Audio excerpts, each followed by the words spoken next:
अंग्रेज मंदिर पार करने के बाद जब परिक्रमा आगे बढ़ती है और धानुका आश्रम आदि सब पार करने के बाद एक चौराहा पड़ता है, जहाँ से हमारे आजकल परम पूजनीय श्री प्रेमानंद जी महाराज निकलते हैं परिक्रमा मार्ग में, जहाँ से वो आते हैं उस स्थान पे, उसी जगह पे, उसी चौराहे पे एक बाबा पड़े रहते थे निर्वस्त्र, और वो चलते फिरते परिक्रमा करने वालों को कंकड़ पत्थर मार देते थे। कई लोग नहीं जानते थे तो उनसे लड़ने चले जाते थे, कई लोगों ने उनके साथ में खूब गंदा व्यवहार भी किया,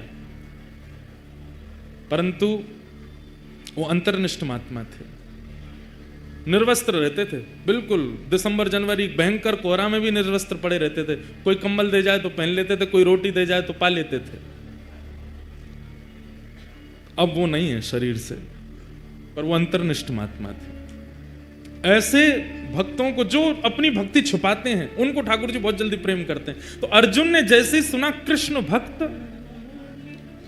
धनुष बाण तो नीचे रख दिए, युद्ध उद्ध सब भूल गया, नारद जी के चरणों में प्रणाम करते हुए कहा, भगवान ये राजा कैसे हैं मुझे ये नहीं सुनना, ये इनका राज्य कितना बड़ा है मुझे ये भी नहीं सुनना, पर ये चंद्रहास कृष्ण भक्त कैसे हैं मुझे इनका चरित्र सुनाओ।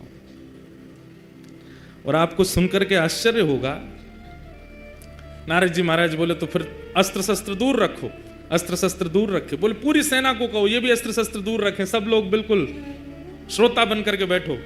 कहां रणभूमि में रण करने के लिए जा रहे थे, लेकिन जैसे ही कहा कि मुझे चंद्रहास जी का चरित्र सुनाओ, नारद जी ने कहा अस्त्र शस्त्र दूर करो। सब दूर करके जब सब लोग सामने बैठ गए तो नारद जी ने थोड़ी परीक्षा ली। अश्वमेध यज्ञ चल रहा है हस्तिनापुर में, तुमको विलंब नहीं होगा पहुंचने में। अब तुम यहां भक्त चरित्र सुनने के लिए बैठ रहे हो, चंद्रहास जी का चरित्र सुनने के लिए बैठ रहे हो, विलंब हो जाएगा, तुमको अश्व लेकर के वहां पहुंचने हैं, युधिष्ठिर जी का यज्ञ अधूरा रह जाएगा। वर्षों से चल रहा यज्ञ, इतने संत इतने ऋषि इतने महात्मा उसमें उपस्थित हो रहे हैं, सब धरा का धरा रह जाएगा, क्योंकि कथा तो एक बार प्रारंभ होगी, कब पूरी हो इसका कोई निधान नहीं है। अर्जुन की ये बात कथा को प्रकट करा देती है। अर्जुन कहते हैं अगर कोई कृष्ण भक्त का चरित्र सुनने में अगर वर्षों भी लगे तो उस पर सैकड़ों अश्वमेध यज्ञ में वारी वारी करूं, पर एक भक्त का चरित्र तो मुझे सुनना है। एक भक्त के चरित्र पर 100 अश्वमेध यज्ञ वारी जामे, पर आप तो भक्त यश सुनाओ। नारद जी महाराज बोले तो ठीक है, मैं अब तुम्हें चंद्रहास का सुंदर प्रसंग सुनाता हूं। जैसे ही नारद जी ने कहा मैं प्रसंग सुनाता हूं, इतने में एक दिव्य तेज प्रकट हुआ, और तभी क्या देखते हैं, आहा, वंशी विभूषित करानवनीर दाभाग, पीतांबरा दरुण बिंब फलाधरोष्ठार, पूर्णेन्दु सुंदर मुखार बिंद नेत्रा, कृष्णा परम किमपि तत्त्वमहम्। एक तेज प्रकट हुआ। अर्जुन बोले ये तेज कैसा? अर्जुन को लगा शायद चंद्रहास जी आ रहे होंगे, पर जैसे ही तेज विश्राम हुआ, मुरली मनोहर श्याम सुंदर प्रकट हो गए, और प्रकट होकर के अर्जुन के बगल में आसन लगाया, वहीं बैठ गए। अर्जुन बोले नाथ ये कैसी लीला आपकी? बोले भागवत की कथा सबको सुनने का अधिकार है, भक्त चरित्र का मुख्य श्रोता तो मैं हूं, सबसे पहले मैं आकर के बैठूंगा, व्यास जी का तिलक करूंगा तभी कथा होएगी। भक्त चरित्र तो मैं सुनता हूं। चंद्रहास का चरित्र यहां पर सुनाया जाएगा या किसी भी भक्त का चरित्र सुनाया जाएगा, मेरे बिना नहीं प्रारंभ हो सकता, तो मुझे आना पड़ेगा। आप सब इतनी संख्या में बैठे हैं, आप सबके बीच में मुंह छुपाए चुपचाप ठाकुर जी बैठे हैं, क्यों? एक भक्त चरित्र प्रारंभ हो रहा है। भक्त का चरित्र तो ठाकुर जी सुनते। ठाकुर जी प्रकट हो गए, अर्जुन के बगल में आकर के बैठ गए। अर्जुन के तो भाव ऐसे प्रकट हो रहे हैं, नाथ कितनी कृपा। नारद जी महाराज भावुक हो गए, भगवान आज्ञा हो तो अब मैं चरित्र सुनाना प्रारंभ करूं। ठाकुर जी बोले निश्चित सुनाओ, अब कोई विघ्न नहीं आएगा, कोई रुकावट नहीं आएगी, तुम तो सुंदर अब चरित्र सुनाओ। केरल देश में एक राजा थे, बड़े प्रतापी राजा, और उन प्रतापी राजा के यहां एक पुत्र ने जन्म लिया जिनका नाम उन्होंने रखा चंद्रहास। धीरे धीरे बालक जब 3 वर्ष का हो गया, बहुत सावधानी से सुनिएगा सब लोग, बालक जब 3 वर्ष का हो गया तब केरल देश में एक शत्रु राजा ने चढ़ाई की, और ऐसी चढ़ाई की कि पूरे केरल देश को अपने वश में कर लिया। अनंत संख्या लेकर के सैनिकों की आया, पूरे केरल देश पर आक्रमण कर दिया। उस आक्रमण में राजा मारे गए, सैनिक मारे गए। अब धीरे धीरे स्थिति की सेना ने भीतर देश में प्रवेश करके वहां की औरतों को, बच्चों को भी मारना प्रारंभ किया। जो क्रूर राजा जिसने आक्रमण किया था उसको पता चला, बोले कि राजा मर गया, रानी मर गई, पूरा परिवार मर गया, एक इनका 3 वर्ष का बालक है वो अंदर भवन में है, उसको मार दो तो आपकी विजय हो गई इस देश पर। जैसे ही उस राजा ने अंदर प्रवेश करना प्रारंभ किया तो एक धाई मां, जो बालकों की आजकल कह दें तो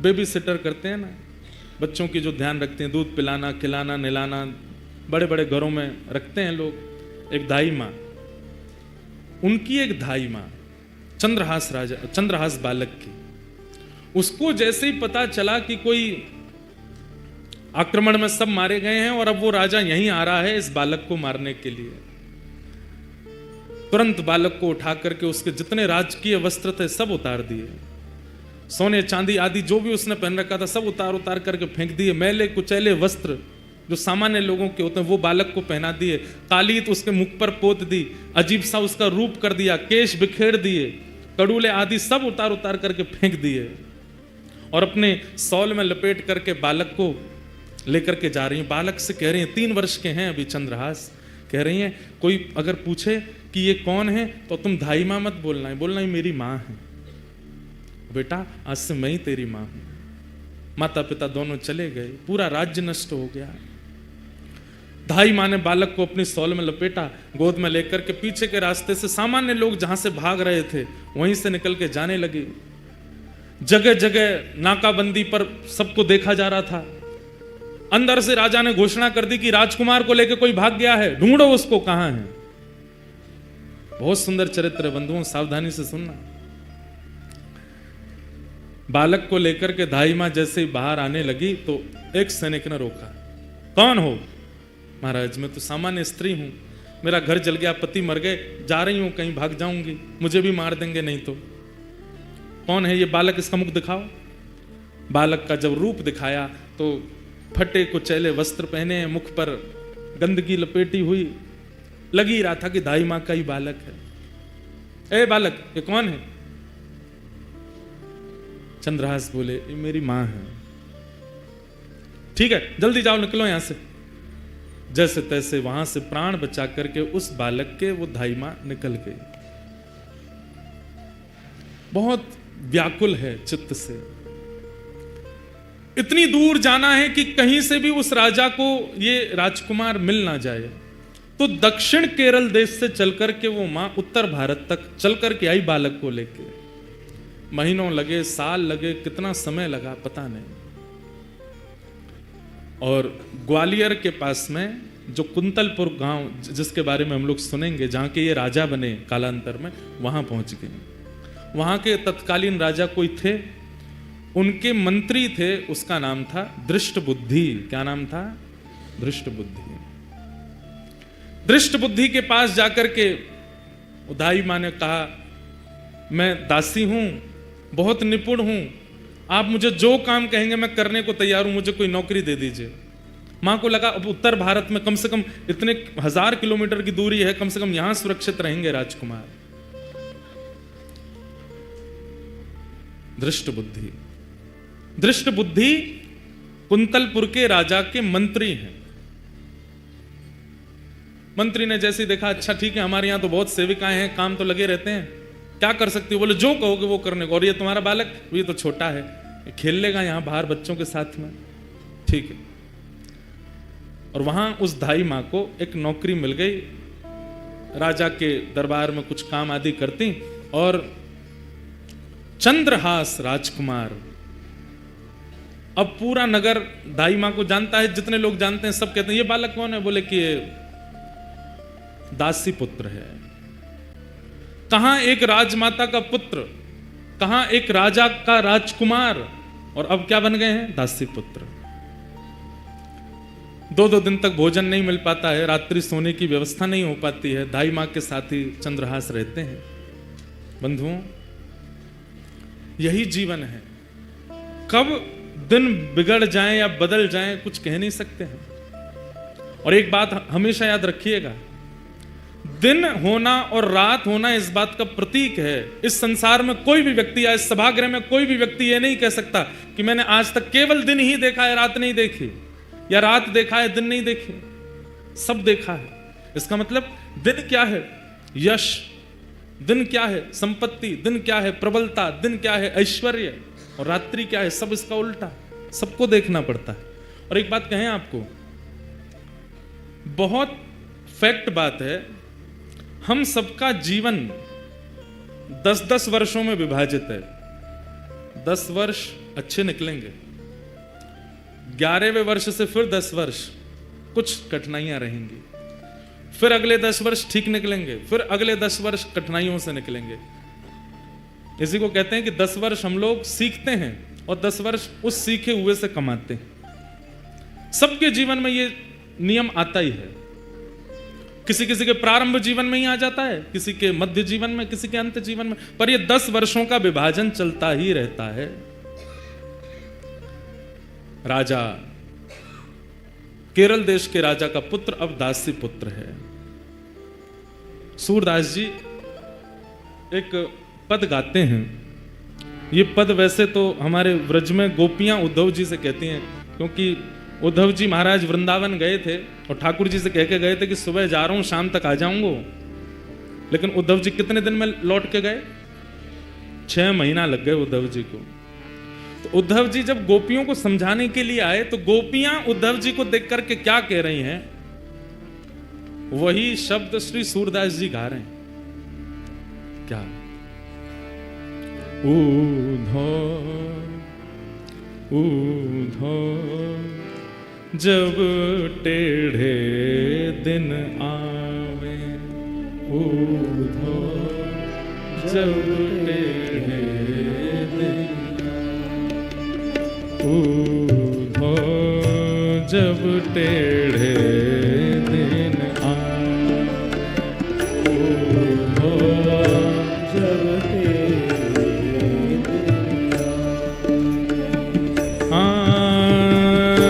इष्ट मित्र मुख हूँ नहीं बोले, इष्ट मित्र मुख हूँ नहीं बोले, इष्ट मित्र मुख हूँ नहीं बोले। इष्ट मित्र सुनने लायक पद है, याद करने लायक पद है। देखत नैन चुरावे हो, देखत नैन उद्धव जब टेढ़े दिन आवे, उद्धव जब टेढ़े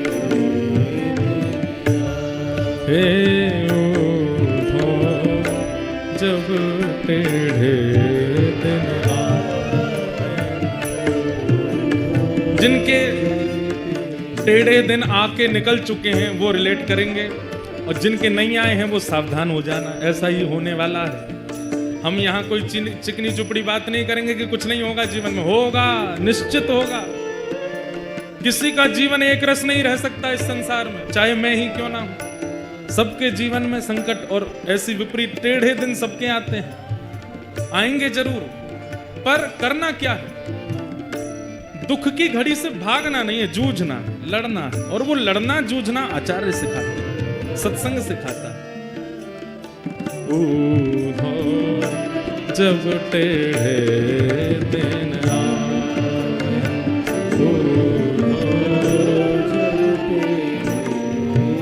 कैसी स्थिति हो जाती है। ओ सोना छुअत होत है माटी, सोना छुअत होत है माटी, सोना छुअत होत है माटी, सोना छुअत होत है माटी। और मूरख ज्ञान सिखावे, ओ मूरख ज्ञान सिखावे। ये जब कठिन समय आता है ना, तो सामान्य सा व्यक्ति, बुरा बुरा व्यक्ति, बिल्कुल मूर्ख व्यक्ति, उसकी बात भी हमको ज्ञान लगने लगती है। अच्छा, कैकेयी जी को ज्ञान किसने दिया? मंथरा ने दिया। और मंथरा की बात समझ में भी आ गई कैकेयी जी को। इतने बड़े बड़े ज्ञानी वशिष्ठ आदियों की बात समझ नहीं आई। टेढ़े दिन जब आते हैं तब मूर्खों की बात ही समझ में आती है। ये बात गोपियां व्यंग करके उद्धव को कह रही हैं। बता, हम गोपी, जो गोपी गीत में कह रही हैं, नखलु गोपिका नंदनो भवान अखिल देहि नाम अंतरात्मदृक् विखन सार्थितो विश्वगुप्तये। ठाकुर जी से कह रही हैं, तुम नंद जी के लाला नहीं हो, तुम यशोदा के लाला नहीं हो। ठाकुर जी डर गए, इन्हें पता तो ना चल गई कि मैं देवकी को लाला हूं। तो कौन को लाला हूं मैं? गोपी बोली, विखन सार्थितो विश्वगुप्तये, आप साक्षात ब्रह्मा को भी बनाने वाले परमात्मा हो, हम जानती हैं आपको। ठाकुर जी बोले, ले मैं तो यूं सोच रहा हूं, ये जानती हूं कि मैं देवकी को लाला हूं, इनको तो ये भी पता है कि मैं परमात्मा हूं। वो गोपियां, और उन गोपियों को समझाने उद्धव आया है। उद्धव गोपियां कह रही हैं, जब टेढ़े दिन आते हैं तो तुम जैसे मूर्ख ही समझाते हैं उद्धव। मूर्ख ज्ञान सिखावे, ओ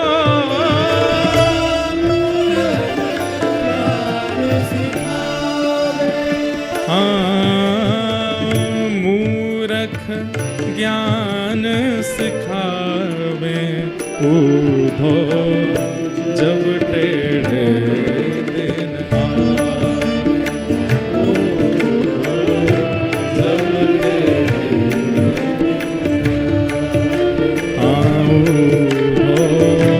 जब टेढ़े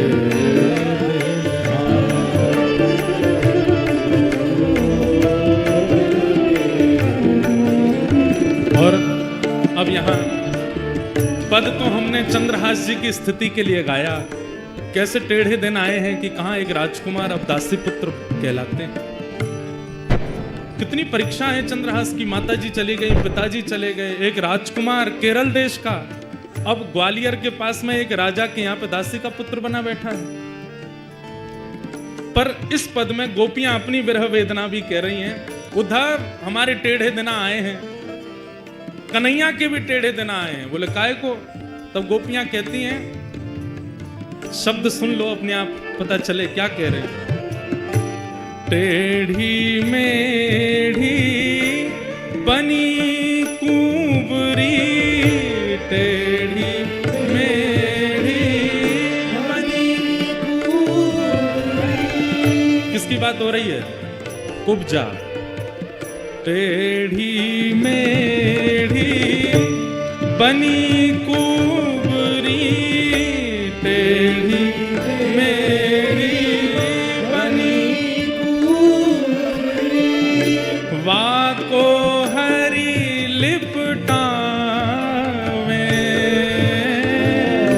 वाको हरी लिपटावे। और हाँ, चंद्रवदन सी सुघड़ राधिका, चंद्रवदन सी सुघड़ राधिका, ओ चंद्रवदन सी सुघड़ राधिका, चंद्रवदन सी सुघड़ राधिका, वाको योग सिखावे हो, वाको। उद्धव वो कुब्जा, हम किसी की बॉडी शेमिंग के पक्ष में नहीं है, पर यहां गोपियां तो कह सकती हैं। आज हम जब आ रहे थे ना लुधियाना के लिए तो बहुत मंथन हुआ, विचार हुआ। एक बार उद्धव गोपी संवाद, उसमें उद्धव जी महाराज ने 7 बातें कही हैं गोपियों से, और उन 7 बातों का उत्तर गोपियों ने दिया है। इसी पर 7 दिन चर्चा करें कभी। पहले दिन की चर्चा में केवल उद्धव जी का व्रज आगमन और 7 बातों में समझाना गोपियों को कि कृष्ण को भूल जाइए, वो तो परमात्मा है, वो तो ईश्वर है, वो तो जगदीश्वर है। और इनका उत्तर फिर गोपियां कैसे कैसे दे रही हैं, वो 7 दिन पूरी उसी चर्चा में वो गोपियां कह रही हैं, टेढ़ी मेढ़ी, वो जो टेढ़ी मेढ़ी बनी कुंवरी वाको हरी लिपटा में, उसको तो अपने हृदय से लगा रहे हैं। और चंद्र वदन सी सुधर राधिका, इनके लिए योग सिखाने के लिए उद्धव को भेजा है। ये टेढ़े दिन नहीं है तो क्या है? उद्धव जब टेढ़े दिन आवे, और 10 वर्ष वाली बात मेरी सिद्ध यहां हो जाएगी कि ठाकुर जी जन्मे और उसके बाद 11 वर्ष रहे ब्रज में। 11 वर्ष तो ब्रजवासियों ने कितना कमाया, प्रेम कमाया, भाव कमाया, पर 11 वर्ष के बाद ठाकुर जी जो विरह दे करके गए, ये सबके जीवन में आता है। 10-10 वर्ष का फेर है।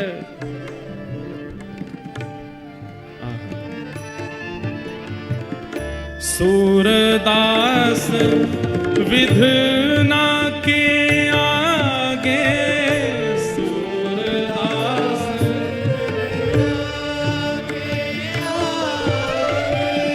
सूरदास विधि ना के आगे, सूरदास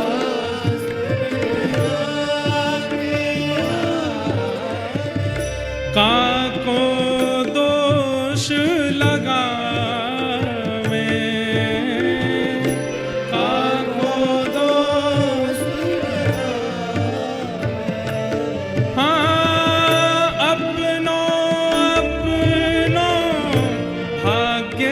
सखीरी, अपनो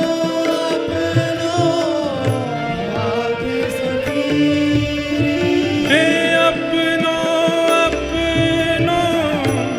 भाग्य सखीरी, अपनो भाग्य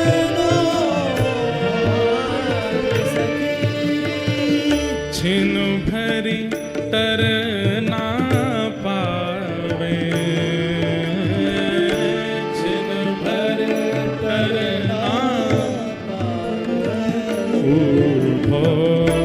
जब टेढ़े दिन आवे,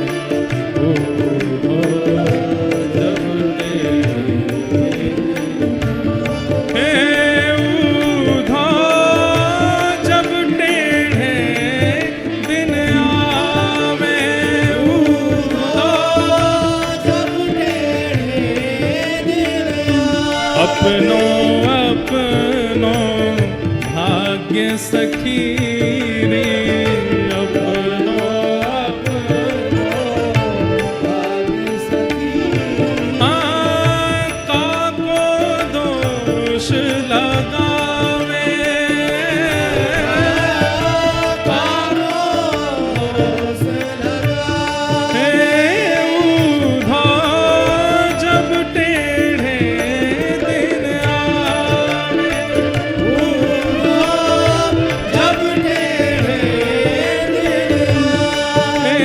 उद्धव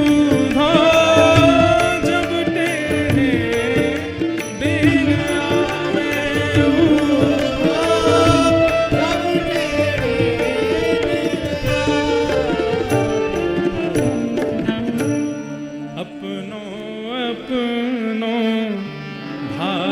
सखीरी, अपनो भाग्य सखीरी, काको दोष लगावे, काको दोष लगावे, सूरदास विधि ना के आगे,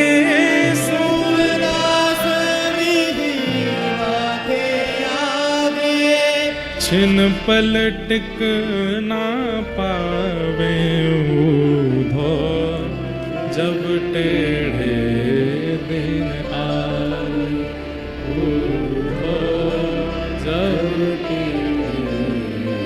अंत में गोपियां कह गईं, टेढ़े दिन आते हैं, सबके भाग्य से आते हैं, पर विधिना के आगे छिन न टिक पावे।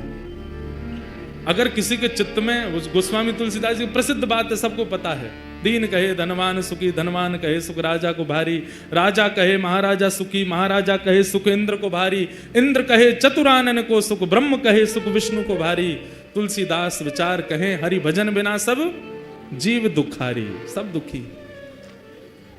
कष्ट का समय सबके जीवन में आता है बंधुओं, बस उस समय पर धैर्य मत खोइएगा।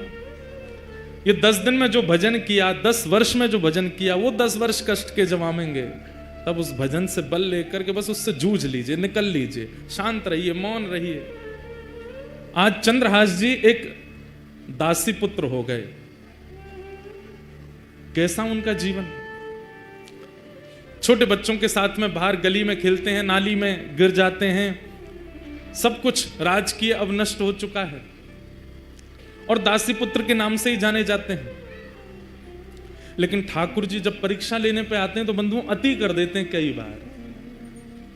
5 वर्ष की आयु हुई चंद्रहास जी की, और जो दाई मां उनको लेके भागी थी बचाने के लिए, अब उसके प्राण निकलने लगे। कोई नहीं है अब चंद्रहास जी का इस दुनिया में, माता पिता परिवार सब मारा जा चुका है, एक दाई मां है बस। और अनजान नगर, सब दासी पुत्र समझते हैं इनको। चंद्रहास जी गए अपनी मां के पास, दाई मां के पास, तो देखा बिस्तर पर पड़ी, बुखार चढ़ रहा है। सिर दबाने लगे, मां आपको क्या हुआ?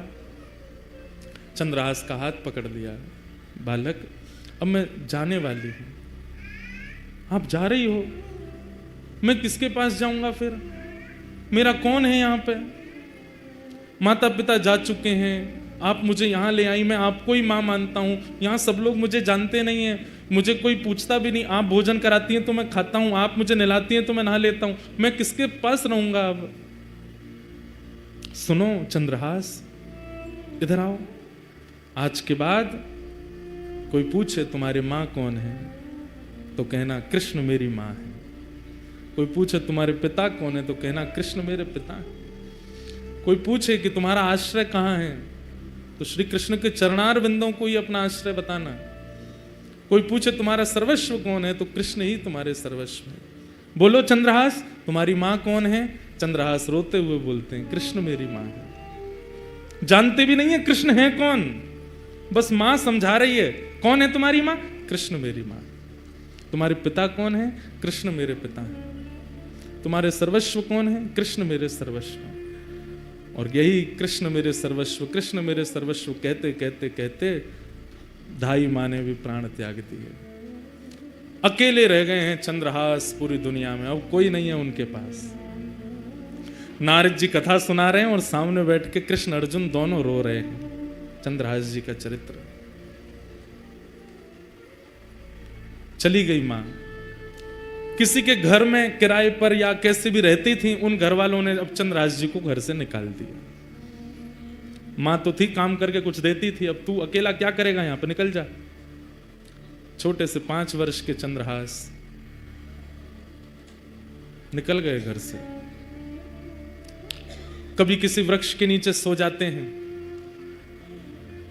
कभी किसी तालाब के पास पहुंच करके वहां जल पी लेते हैं। नगर में ही रहते हैं, किसी ने नगर से नहीं निकाला, पर अपने घर कोई नहीं बुलाता उनको। जो बच्चे खेलने आते थे वो भी अब दूर दूर रहने लगे। बस एक ही बात रटते रहते हैं, कृष्ण मेरी माँ है, कृष्ण मेरे पिता हैं, कृष्ण मेरे सर्वस्व हैं। कृष्ण मेरी माँ है, कृष्ण मेरे पिता हैं, कृष्ण मेरे सर्वस्व हैं। कभी कोई साधु महात्मा मिल जाते, अरे बालक अकेले कहां घूम रहे हो, छोटी अवस्था, माँ कहां है तुम्हारी? कृष्ण मेरी माँ है। अरे पिता कहां है तुम्हारा? कृष्ण मेरे पिता हैं। घर कहां है तुम्हारा? ठाकुर जी के, कृष्ण के चरण ही मेरे घर है। संत जन देख करके सुन के बड़े खुश होते, हृदय से लगाते, फल आदि दे देते। तो चंद्रहास जी खूब प्रेम से पाते। 5 दिन हो गए, प्रसाद नहीं मिला, खा लेते। ऐसी स्थिति चंद्रहास जी की रहती है। कुछ गांव के बच्चे उनको मित्र तो मानते थे, पर दूर से ही उनके साथ में देख करके बस दूर ही रहते थे, माता पिता जाने नहीं देते थे। एक दिन चंद्रहास बैठे, कुछ बालक छुप करके आ गए उनके पास, बोले चंद्रहास हमारे साथ कुछ खेलो ना। बोले कौन सा खेल खेलोगे? बोले तुम बताओ, वही खेलेंगे। बोले बाकी खेल तो मुझे नहीं आते, कीर्तन रूपी खेल आता है। बोले कीर्तन रूपी खेल ही खेलो।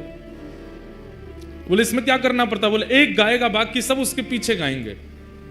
जीतेगा हारेगा कौन? बोले सब जीतेंगे, हारेगा कोई भी नहीं। कीर्तन रूपी खेल में कोई नहीं हारता, सब जीतते हैं।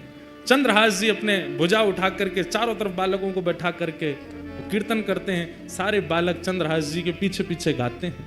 ऐसा मधुर संकीर्तन हुआ, गांव के लोग देखने लगे, अपने अपने बच्चों को भगा करके ले गए वहां से।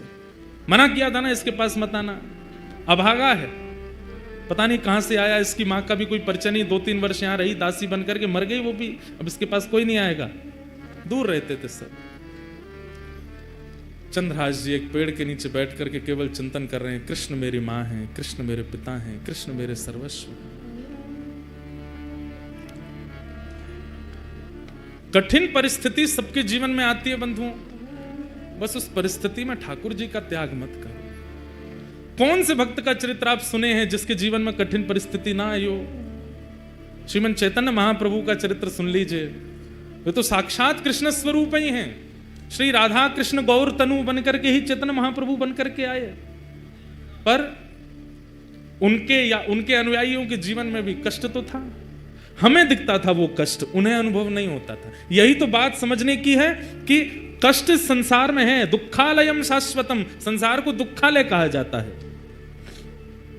यहां दुख शाश्वत रूप से रहता है, उसको कोई नहीं मिटा सकता, पर उसका अनुभव होना बंद हो जाता है भक्त आश्रितों को, भगवत आश्रितों को। उसकी अनुभूति होनी, उससे मिलने वाली पीड़ा होनी बंद हो जाती है। मैं कथा में कहा करता हूं, भक्ति क्या है? एनेस्थीसिया का इंजेक्शन है, सुन्न कर देती है बॉडी को। फिर चाहे जितनी विपत्ति आवे, जितने कष्ट आवे, जितने संकट आवे, आते तो हैं कष्ट, अनुभव नहीं होते, पता नहीं चलते, सबको पार कर लेते हैं। दुखालयम शाश्वतम। मीराबाई के जीवन में भी कितने संकट आए, क्या क्या नहीं किया उनके ससुराल के पक्ष के लोगों ने। सक्कूबाई का जीवन चरित्र देख लीजिए, सूरदास जी का जीवन चरित्र देख लीजिए। सूरदास जी को भविष्य बताने की विद्या थी, नेत्र नहीं थे उनके पास, लेकिन सूरदास जी जन्मांध नहीं है। कुछ पीड़ा हुई थी जिसके कारण उनके नेत्र की ज्योति चली गई, पर उनको एक दिव्य विद्या थी, सामने आकर के जो बैठ जाता था और जो पूछता था सूरदास जी उसको बता देते थे। पिताजी ने कहा, सूरदास इतनी अच्छी विद्या है तुम्हारे पास, तुम इससे धन क्यों नहीं लेते? बोले पिताजी भगवत प्रदत्त विद्या को मैं बेच नहीं सकता, ये मैंने कहीं से सीखी नहीं है, ठाकुर जी की कृपा से मुझे प्राप्त है, मैं इसका विक्रय नहीं करूंगा। तो बोले विक्रय नहीं करेगा, पूरे दिन घर में पड़ा रहता है, यहाँ पे भीड़ लगी रहती है, 1 रुपया तुम लेते नहीं हो, निकल जाओ घर से। निकल गए घर से। फिर भ्रमण करते हुए जब मथुरा पहुंचे, तब विश्राम घाट पर महाप्रभु वल्लभाचार्य जी का जब उन्होंने यश सुना, ध्यान से सुनो, भगवत प्रदत्त विद्या सबके जीवन में होती है। ठाकुर जी कोई ना कोई गुण देकर के सबको भेजते हैं। मेरे अंदर भी है, आपके अंदर भी, यहां बैठा कोई व्यक्ति ऐसा नहीं है जिसको भगवत प्रदत्त विद्या ना हो। एक गुण सबको देके भेजते हैं, पर उस गुण का सदुपयोग हम नहीं कर पाते। कई लोगों को पता चल जाता है कि हमारा कंठ बहुत अच्छा है, तो वो लोक रंजन में लग जाते हैं, सबको रिझाने में गा करके। कई लोगों को पता चलता है हमारा रूप बहुत सुंदर है, तो वो लोगों को लुभाने में लग जाते हैं। कई लोगों की पाक विद्या अच्छी, तो वो लोगों को खिलाने में लग जाते हैं। कई लोगों का नृत्य बहुत अच्छा, तो वो लोगों को रिझाने में लग जाते हैं। पता चल जाए कि कोई भगवत प्रदत्त विद्या है या भगवत प्रदत्त गुण हमारे पास है, उससे हरि को रिझाओ, हरि रिझेंगे। सूरदास जी महाराज को लगा कि मैं बिना नेत्रों के लोगों का भविष्य देख लेता हूं, लोगों की खोई चीज ढूंढ लेता हूं, लोगों का पास्ट पता है, फ्यूचर पता है, सब कुछ मुझे पता है बिना नेत्रों के, पर इस गुण से मैं संतुष्ट नहीं हूं। इसी भावना को चित्त में धारण करके श्रीमद् वल्लभाचार्य जी के पास गए। महाप्रभु जी के चरणों में प्रणाम किया तो महाप्रभु जी ने उन पर दृष्टि डाल करके देखा और जैसे ही ब्रह्म संबंध हुआ, जैसे ही गुरु दीक्षा प्रदान की श्री सूरदास जी को, सूरदास जी से कहा तुमने बहुतों का भविष्य देखा है, तुम पास्ट में जा जा करके सबका देख लेते हो, अब मैंने तुम्हें ब्रह्म संबंध दे दिया है, अब ब्रह्म का पास्ट देखो, ठाकुर जी का जीवन चरित्र देखो। आहा, जैसे ही सूरदास जी ने नेत्र बंद करके चिंतन लगाया, अब किसी जीवात्मा का कोई भविष्य आदि नहीं दिख रहा है या किसी जीवात्मा की पूर्व की स्थिति नहीं दिख रही, अब ठाकुर जी की लीला दिखने लगी उनको। और सूरदास जी ने, तब मेरे को सूरदास जी आज इसलिए याद आ रहे हैं, सामने ही बैठे हैं, वहीं ऊपर ही बैठे हैं और बार बार अपना तंबूरा लेके ऐसे ठाकुर जी ऐसे बैठ करके सुन रहे हैं, तो मेरी बार बार दृष्टि पड़ती है, इसलिए बार बार सूरदास जी स्मृति में आ रहे हैं, लेकिन भाव की पुष्टि हो रही है इसलिए मैं बोल रहा हूं। और सामने ही जब बैठे हैं और कोई, यहाँ शंकराचार्य जी भी बैठे हैं, ऋषि अत्रि भी बैठे हैं, वशिष्ठ जी भी बैठे हैं, पर हम वैष्णवों की ध्वजा लेकर के भक्ति के आगे यही चल रहे हैं। जैसे ही ब्रह्म संबंध हुआ, पहला पद सूरदास जी ने कौन सा कहा, इतना सुंदर पद, बस मुझे मिल जाए। आहा,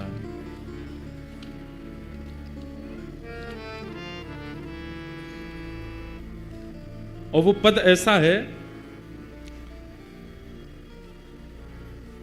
कि श्री राधा रानी पहली बार नंद भवन आई हैं और सूरदास जी को दिख रहा है विश्राम घाट पे बैठ करके, और वल्लभाचार्य जी कह रहे हैं कहां दिख रहे है, गाओ। सूरदास जी सबका भविष्य देखने वाले आज पहली बार यमुना जी के तट पर बैठ करके कह रहे हैं, हे गुरुवर जो दिख रहा है वो गा रहा हूं। क्या कि यशोदा मैया राधा कुंवरी सवारती, प्यारी यशोदा मैया राधा कुंवरी। जय जय। ऐसा दिख रहा है कि नंद भवन में ठाकुर जी मैया ते लड़ रहे हैं। अच्छा कहा कह रहे हैं, बोले यूं कह रहे हैं, मेरो ब्याह कराओ, मैं ब्याह करूंगा मैया, मैं चोरी चकारी और सबरो उदम छोड़ दूंगा, मेरो ब्याह करो। मैया बोली लाला 3 बरस को 3.5 बरस को तू है, अभी तो ब्याह करेगो। इतने में ही बाहर नंद भवन की, अब पूरी कथा तो मैं नहीं सुनाऊंगा, बहुत बड़ी है, कल अगर अवसर मिलेगा तो सुनाऊंगा। एक दिन पहले ही ठाकुर जी मिले किशोरी जी से पहली बार, और किशोरी जी को अपने नंद भवन को सबरो मार्ग बता दियो, वहां मेरो घर है, वहां मैं रहूं और मेरो नाम है कुंवर कन्हई। तो मैया तो लड़ रहे हैं मेरो ब्याह करा दे। इतने में ही किशोरी जी ढूंढते ढूंढते नंद भवन पहुंच गई। मैया बोली इतना सौ है तू, अभी नेक्स्ट 100 अभी तो ब्याह करेगो, बहू कैसी चाहिए। इतने में ही बाहर से आवाज आई, कुंवर कन्हई। किशोरी जी पधारी हैं। ठाकुर जी के कान खड़े, मैया सुन देख कौन बोल रहा है, कुंवर कन्हई। मैया बोली जी कौन, जी तो कोई लाली बोल रही। मैया लाली ना, बहू है, चर्चा है रही, अपने आप ही आई गई है। श्रीमद वल्लभाचार्य जी सन्मुख बैठे हैं और सूरदास जी, एक आचार्य की कृपा हो गई और अपने भगवत प्राप्त गुण से ठाकुर जी की द्वापर की लीला देखने लगे और देख करके गाने लगे। क्या लीला हुई, वो ठाकुर जी दौड़ करके गए, द्वार खोलो। यशोदा जी किशोरी जी को भीतर लेकर के पधारी, अरे लाली कौन की लाली है तू। और किशोरी जी संकोच में खड़ी हैं, ठाकुर जी को देख रही हैं। ठाकुर जी कह रहे हैं बताओ कौन की लाली हो। किशोरी जी कुछ नहीं बोली। तो ठाकुर जी, मैया जे ब्रजमान गोप की लाली है। अच्छा बरसाने वाले ब्रजमान गोप। किशोरी जी कुछ नहीं बोली। अच्छा तेरो गांव कौन सा है।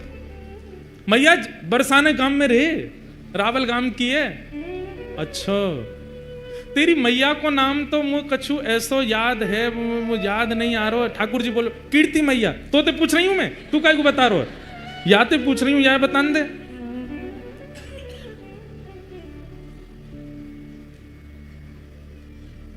खेलन के मिस कुंवर राधिका, नंद भवन में आई हो।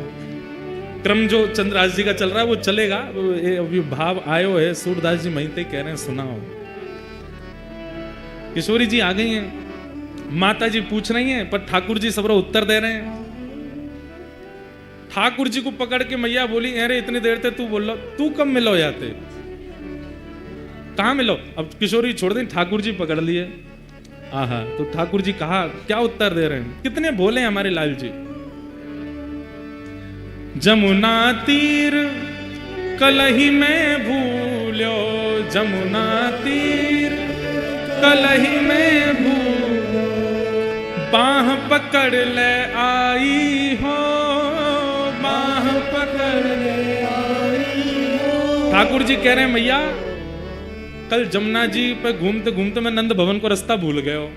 बोला अच्छा, तभी जे मुझको मिल गई और मैं रोन लगो, मुझे तो मैया के पास जानो है, नंद बाबा के पास जानो, तो जे मेरो हाथ पकड़ के नंद भवन छोड़ के गई मुझको। या हमारे हम दोनों को परिचय है गयो।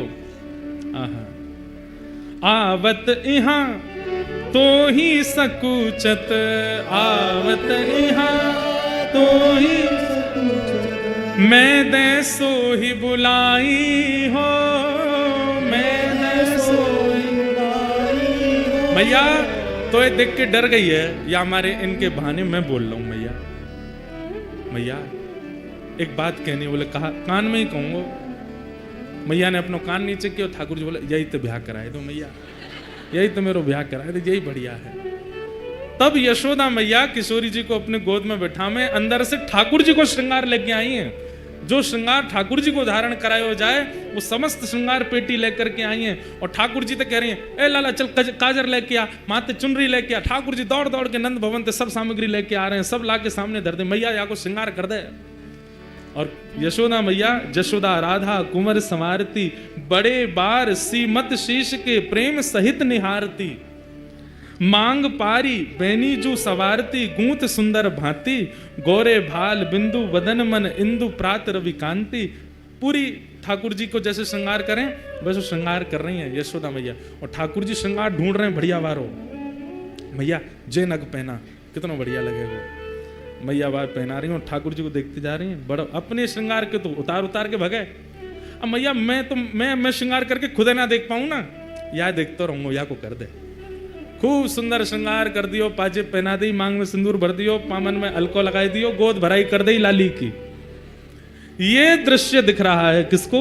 सूरदास जी को। सूरदास जी ने जब ये दृश्य दिखा, सूर श्याम राधा तनु चितवत, सूर श्याम राधा तनु चितवत, यशुमति तन मन भाई हो, यशुमति तन मन भाई हो, खेलन के मिसन कुंवर राधिका, नंद भवन को आई हो, खेलन के मिसन कुंवर राधिका, नंद भवन।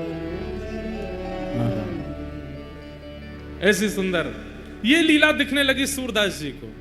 और उसके बाद तो ये कलम कभी रुकी नहीं। ठाकुर जी की मधुर लीलाओं का ऐसा वर्णन फिर सूरदास जी ने किया, केवल किस भाव से? अपने भगवत प्रदत्त गुण को ठाकुर जी के चरणों में प्रदान करने मात्र से।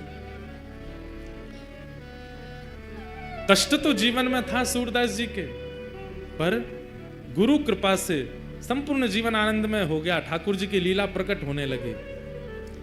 चंद्रहास जी के जीवन में अब कोई नहीं है, सब छोड़ करके चले गए। माँ चली गई, पिताजी चले गए, राज्य छूट गया। और अब धाई माँ जिसने पाल पोस के बड़ा किया, 5 वर्ष के चंद्रहास जी को, वो भी छोड़ के चली गई। सब दूर रहने लगे। चंद्रहास जी अब अपना मन कैसे लगा में? 5 वर्ष का बालक वृक्ष के नीचे बैठते हैं और वहीं बैठ कर के केवल ठाकुर जी का कीर्तन करते हैं, ठाकुर जी को याद करते हैं। कृष्ण माँ हैं, कृष्ण पिता हैं, कृष्ण ही मेरे सर्वस्व हैं। बैठे थे चंद्रहास जी, ध्यान लगा करके नेत्रों से अश्रुपात हो रहा था। तभी आकाश मार्ग से नारद जी जा रहे थे। बंधुओं, ये बात प्रमाणित है, आचार्य चरण इस बात पर प्रमाण देते हैं। आप लोग नाम जप करते हो, आप लोग नियम से सेवा करते हो, आप लोग अपने गुरु प्रदत्त प्रणाली में रहते हो, इसका परीक्षण कौन करता है? नारद जी करते हैं। नारद जी नित्य प्रत्येक वैष्णव के घर जाते हैं और उसके घर में जाके पूरी व्यवस्था देखते हैं, रसोई कैसी है, सेवा कैसी है, कितना भाव है, कितना कुभाव है, कितने विचार हैं, कितने अविचार है, सबका दर्शन नारद जी करते हैं। और फिर नारद जी मार्क्स देते हैं एवरी डे।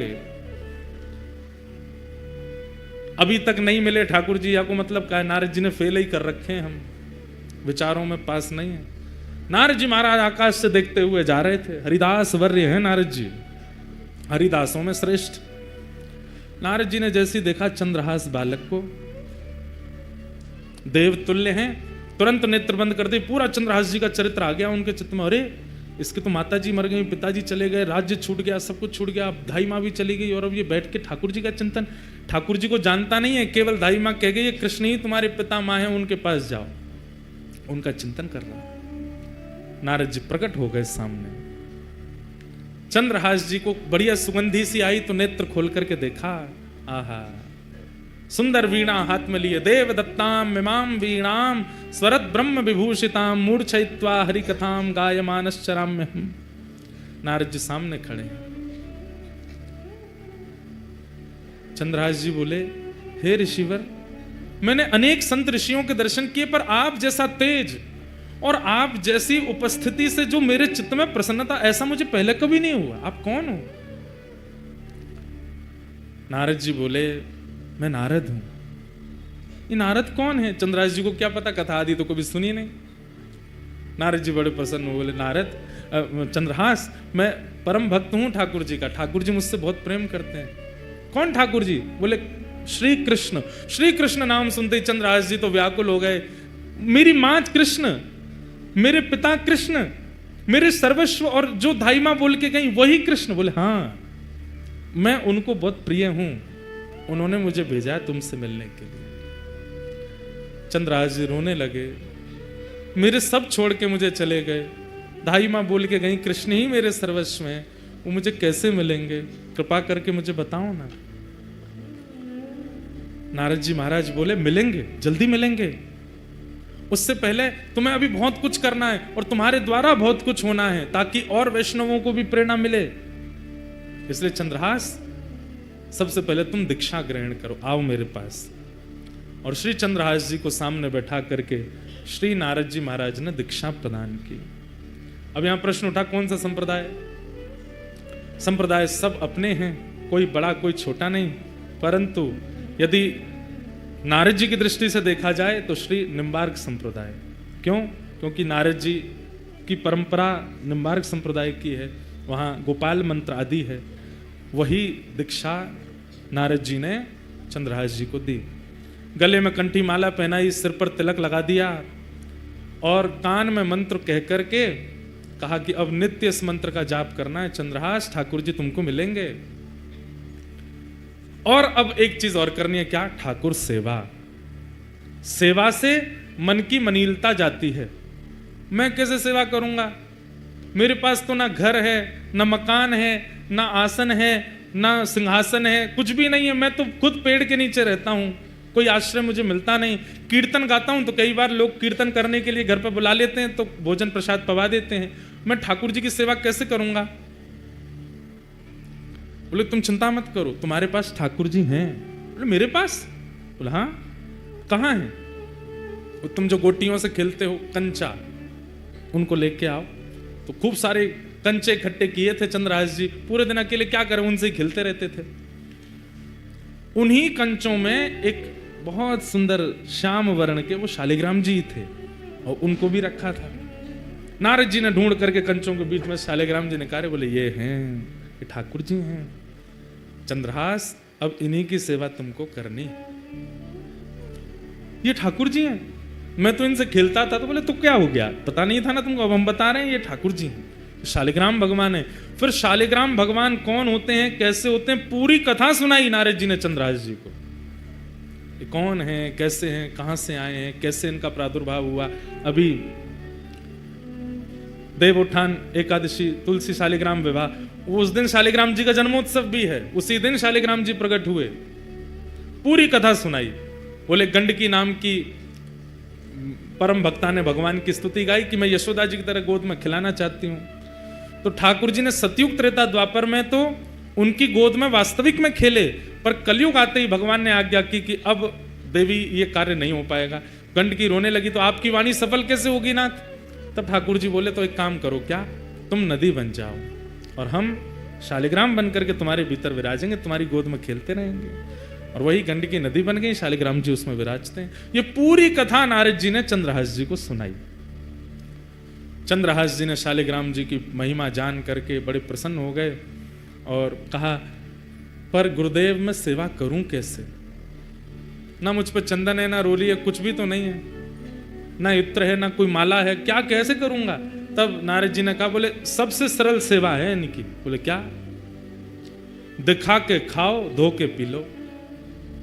जो भी खाना है इनको दिखा के खाना है, और जो भी पीना है इनको उसमें धो करके ही पीना। अब उस समय चाय आदि तो कुछ होती नहीं थी, दूध था और पानी था। और जब दूध पियो तो इनको धो दो, जो बचे उसको पी लो, जब जल पियो तब भी इनको धो दो, पी लो, और जो भी पाओ इनको दिखा के खाओ। अब सुनिएगा कितने सरल हैं चंद्रहास जी।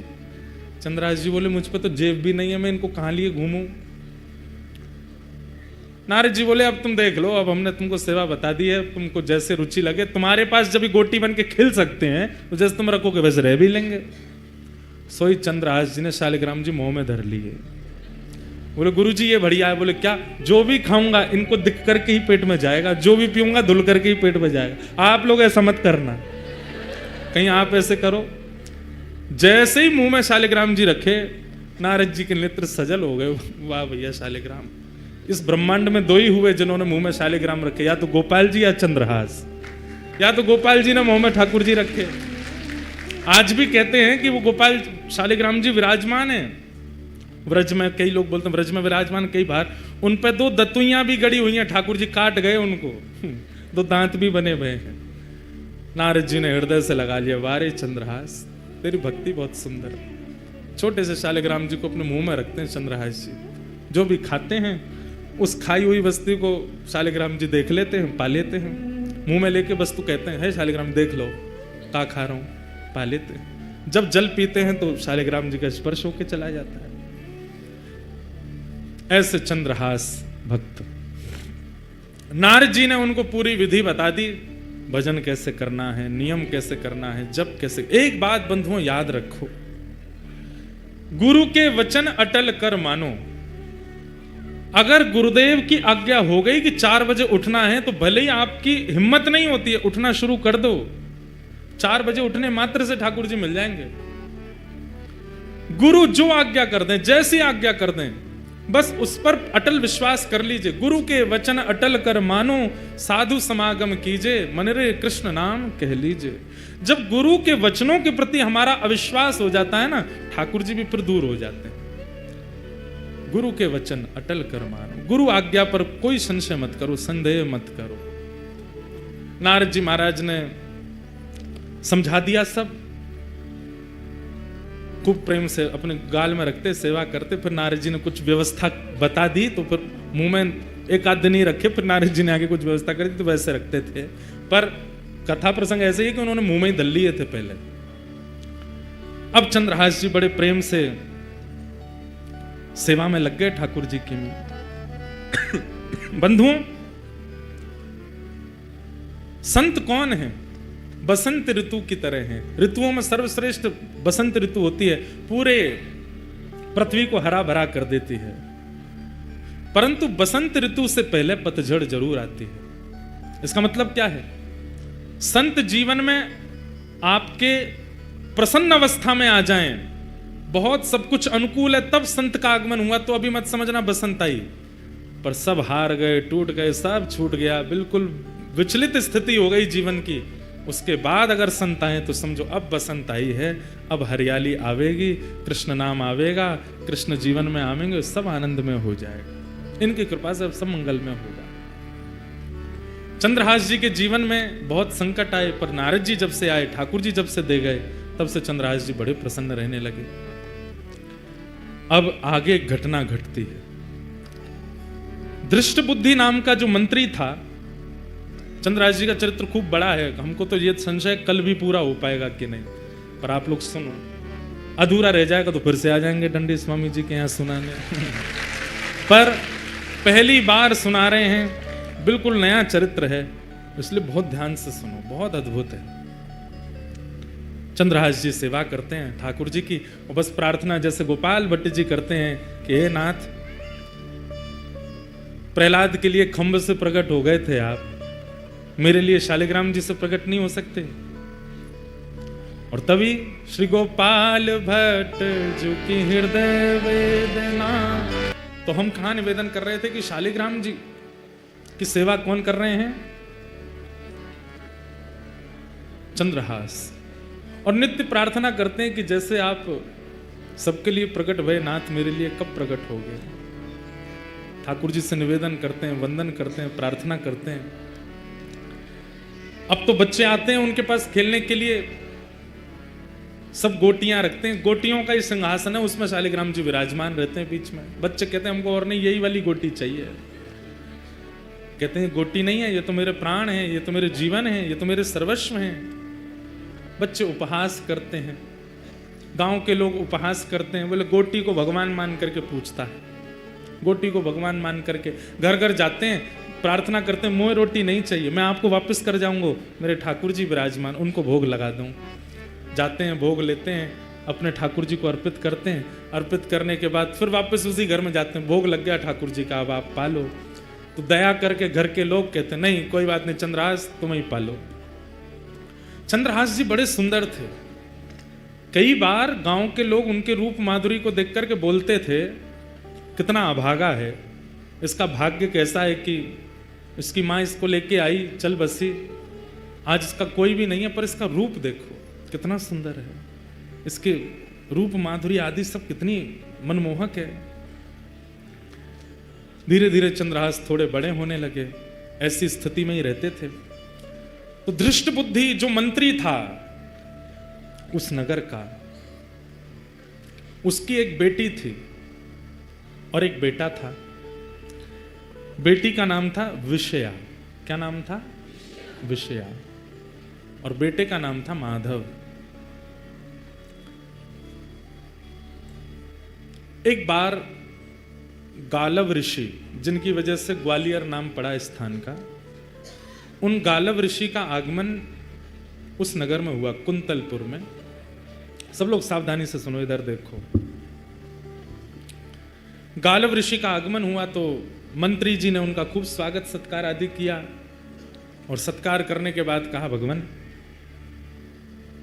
पुत्र की मुझे चिंता नहीं है, पुत्र तो मेरा माधव बन जाएगा कुछ ना कुछ, पर मेरी बेटी बहुत सुंदर है, बहुत गुणवान है, इतने अच्छे अच्छे गुण किसी पुत्री को प्राप्त नहीं होते जैसे मेरी पुत्री में।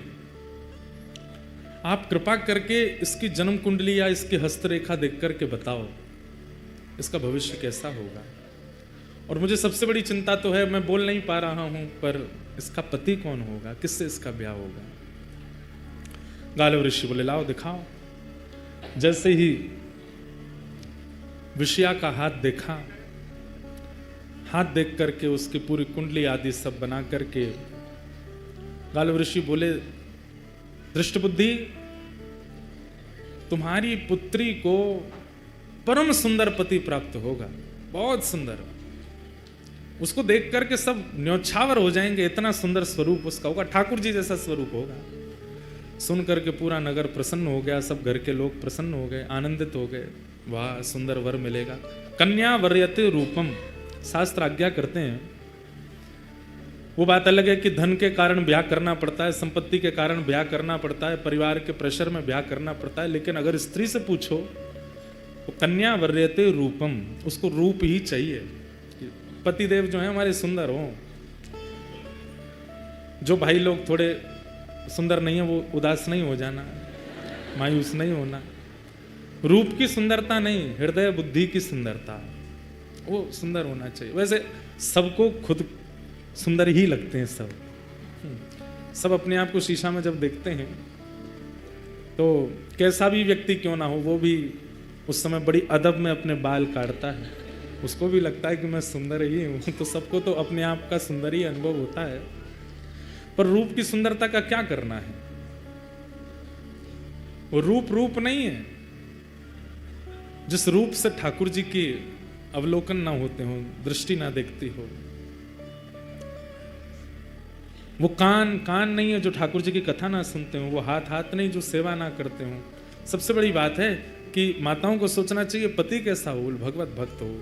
पतियों को भी ये सोचना चाहिए हमारी होने वाली धर्म पत्नी भक्त हो। और कोई गुण नहीं होगा चलेगा, सबकी कटौती चल जाएगी, पर भक्ति हो। हम सिद्धपीठ जाते हैं तो वो भी सिद्धपीठ जावे, हम सत्संग करते हैं तो वो भी सत्संग करे। ऐसी बुद्धि वाली कन्या भाग्य से मिलती है, ऐसे बुद्धि वाले पति भी भाग्य से मिलते हैं। सौभाग्यशाली हैं जो दोनों दंपति यहां बैठ के कथा सुन रहे हैं, सौभाग्यशाली, क्योंकि दोनों कथा में बैठे। तो धृष्ट बुद्धि गालव ऋषि से कह रहे हैं मेरी पुत्री की कुंडली देख के बताओ कैसा वर मिलेगा। तो बोले बहुत सुंदर होगा, रूप बहुत सुंदर होगा उसका। अच्छा, गुण इतना सरल, इतना सहज, इतना योग्य, इतना विशेष, इतना अद्भुत कि कोई भी उसके पास बैठेगा, उससे वार्ता अगर कर लेगा तो उसमें एक वशीकरण जैसा होगा, उसी का हो जाएगा, उसके भाव में मोहित हो जाएगा। ऐसा पति होगा। कार्य आदि क्या करेगा? बोले कार्य, बोले एक दिन वो बालक कुंतलपुर का राजा बनेगा। ये सुनकर के तो दृष्ट बुद्धि नाचने लगा, वाह वाह वाह, मैं मंत्री हूं, मेरी कन्या राजा को ब्याहेगी। ब्याह के बाद राजा बनेगा, ब्याह से पहले नहीं। बोले कभी बन तो जाएगा ना राजा? बोले हाँ राजा बनेगा, राजा से ही ब्याह होगा। बोले अच्छा, और बताइए। गुण बताते गए। बोले गालव ऋषि बोले सब गुण ही गुण हो ऐसा नहीं होता, कुछ अवगुण भी होते हैं। बोले अवगुण बताओ। बोले अवगुण ये, तुमसे उसका मेल नहीं खाएगा, तुम्हारी बेटी से बढ़िया चलेगी उसकी, पर तुम्हारी और तुम्हारे जमाई की बिल्कुल नहीं बनेगी। ये सुन करके अब वो दृष्ट बुद्धि सोचने लगा ये कैसे हो सकता है, मैं मंत्री हूं इस राज्य का, यहां का भावी राजा, उससे मेरी नहीं बनेगी। बोले हाँ तुम्हारी नहीं बनेगी, और जब तुम्हारी बेटी का ब्याह होगा तो तुम सबसे बड़ी बीच में रुकावट बनोगे। जब गुणों को सुनता है और अब जब अवगुणों को सुनना है तो मेल ही नहीं हो रहा है। बोले जो गुण आपने बताए उसमें मैं रुकावट कैसे बन सकता हूं? सुंदर है, गुणवान है, वशीकरण उसके अंदर होगा, और आप बोल रहे हैं उसमें भक्ति भी होगी। बोले भक्ति की चरम स्थिति, सामान्य नहीं, चरम भक्त होगा भगवान का। बोले ठीक है भक्ति चरम होगी, लेकिन राजा भी तो बनेगा वो कालांतर में, सब होगा, तो फिर मैं बीच में कैसे आ सकता हूं? बोले ये तो समय बताएगा, तुम बीच में कैसे आओगे, तुम्हारी उससे नहीं बनेगी, और तुम हर प्रयास करोगे उसको रोकने का, अपनी पुत्री का होने से। बेटी तो वहीं बैठी बैठी पिता को देखने लगी, पिताजी आप ऐसा मेरे साथ नहीं करोगे ना? बोले बेटी मैं क्यों करूंगा, अब ये बता रहे हैं वो तो सुनना पड़ेगा। ठीक है, सब बातें बताई। सब बातें बताने के बाद गालव ऋषि ने प्रसाद आदि पाया। बोले चिंता मत करो, बहुत अच्छा भविष्य होगा तुम्हारी बेटिया का, तुम बिल्कुल निश्चिंत रहना। ठीक है, थोड़ी चिंता में तो आ गया दृष्ट बुद्धि। जैसे ही गालव ऋषि जाने लगे तो सब लोग जाते हैं बाहर तक छोड़ने के लिए। उसी समय बाहर नगर के बालक, जिनके परिवार इतने बड़े नहीं है, छोटे छोटे घरों के बालक, वो सब खेल रहे थे चंद्रहास जी के साथ में। गालव ऋषि जैसे ही बाहर निकले तो उनकी तो दृष्टि ऐसी थी, वो जिसका मुख देख लें उसका भविष्य पता चल जाता था। चंद्रहास जी जैसे ही बाहर आए, बाहर आते ही उनकी दृष्टि ऐसे घुमाई नगर के ऊपर, वहां वो बालक खेल रहे थे, बीच में चंद्रहास जी का तो आकर्षण था ही रूप में। चंद्रहास जी को जैसे देखा, ओहो कुंतलपुर का भविष्य तो मेरे सामने खड़ा है। दृष्ट बुद्धि आया, कौन भविष्य मतलब? हे भगवान आप क्या कह रहे हैं? बोले वो बालक कौन है? वो बालकों के साथ जो खेल रहा है, जिसका स्वरूप बुद्धि इतनी सुंदर नहीं है, इतनी सुंदर है पर वस्त्रादि इतने शोभायमान नहीं, वो कौन है? दृष्ट बुद्धि बोला पता नहीं कौन है। अब ये 3 वर्ष के थे जब दृष्ट बुद्धि ने घर से निकाल दिया इनकी मां के मरने के बाद। बोले महाराज मुझे क्या पता, यहाँ तो बहुत बालक है, होगा किसी का बालक, ऐसे ही डोल रहा है, वैसे तो पता चलता है कोई दासी का आदि का पुत्र होगा। इतने में ही धृष्ट बुद्धि का पुत्र आया माधव। बोले हाँ पिताजी भूल गए ये कौन है? बोले कौन है? बोले एक दासी नहीं आई थी हमारे यहाँ छोटे बालक को लेकर के, जिसने कहा था जो सेवा करोगे करूंगी, उसने प्राण त्याग दिए थे ये जब छोटा था। हाँ हाँ हाँ हाँ एक आई थी, केरल देश से आई थी। बोले हाँ वो जो बालक जिसको छोड़ के वो मरी वही बालक है। गालव ऋषि बोले ये वो बालक है? बोला हाँ महाराज वो इसकी माँ हमारे यहाँ दासी थी, उसी का पुत्र, माँ मर गई, अब रहता है इधर उधर ही घूमता रहता है। गालव ऋषि बोले इसको पास बुलाओ।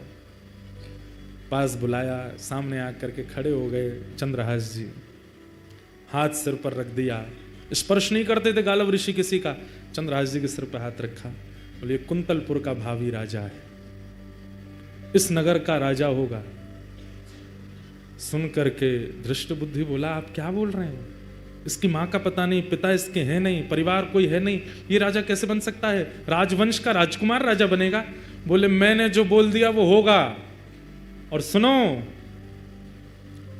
देख लेना प्राण नहीं निकल जाए ये बात सुन के तुम्हारे। बोले क्या?